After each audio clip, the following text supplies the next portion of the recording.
అసలుకి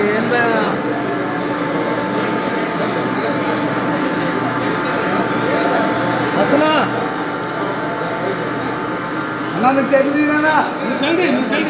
నువ్వు చల్లి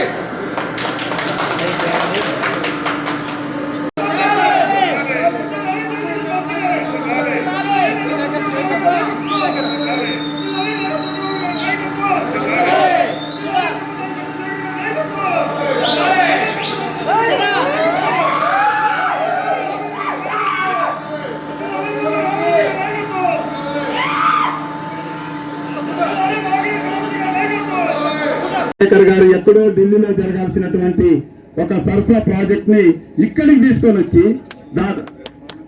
అసలు అది ఊహించని పరిణామం. అసలు గుంటూరు కాదు, అసలు ఆంధ్రప్రదేశ్ లో జరిగే పని కాదు.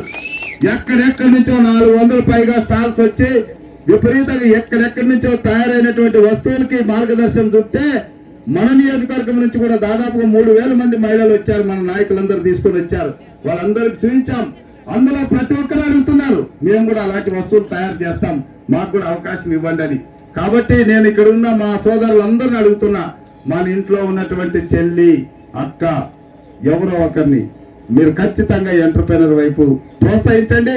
వాళ్ళకు ఒక తమ్ముడుగా లేదా ఒక అన్నగా వాళ్ళకి అండగా ఉండి వాళ్ళు చేస్తున్న పనిని కల్పించే విషయంలో, ఎందుకంటే చదువుకున్న వ్యక్తికి ఇక్కడ పనిచేసి కలెక్టర్ గా రిటైర్ అయినటువంటి వ్యక్తికి మీరు ఆశీర్వదించారు, రత్తయ్య గారు దీవించారు. ఆ దీవెన మీ ఆశీర్వాదాలు ఊరికే పోకూడదు. ఏదైనా ప్రతిరోజు కూడా మీ గురించి ఆలోచించి కార్యక్రమాలు అమలు పరుస్తాం. నాకు ఏదైనా ఇబ్బంది అయితే నాకు చేదోడు వాదోడుగా ఏది అడిగినా ఢిల్లీకి రా చూద్దాం చేసేద్దాం అంటాడు.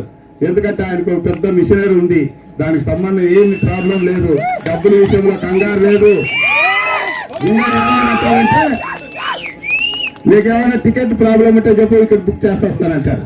ఇంకా అంత ఏం లేదు సార్, ఇంకా పరిస్థితి బాగానే ఉంది అని చెప్తాం. సో అలాంటి మంచి వ్యక్తి మనకు ఉన్నాడు. కాబట్టి ఈ 3 సంవత్సరాల్లో రత్తయ్య గారు ఏదైతే ఆయన చేయగలిగిందంతా చేశారు. ఇక చివరికి ఏదైనా మిగిలిపోయి ఉంటే అవన్నీ కూడా 3 ఏళ్లలో చేసుకుందామని మనవి చేసుకుంటూ సెలవు తీసుకుంటూ ఇప్పుడు డాక్టర్ పెమ్మసాని చంద్రశేఖర్ గారిని మాట్లాడవలసిందిగా కోరుతున్నాం.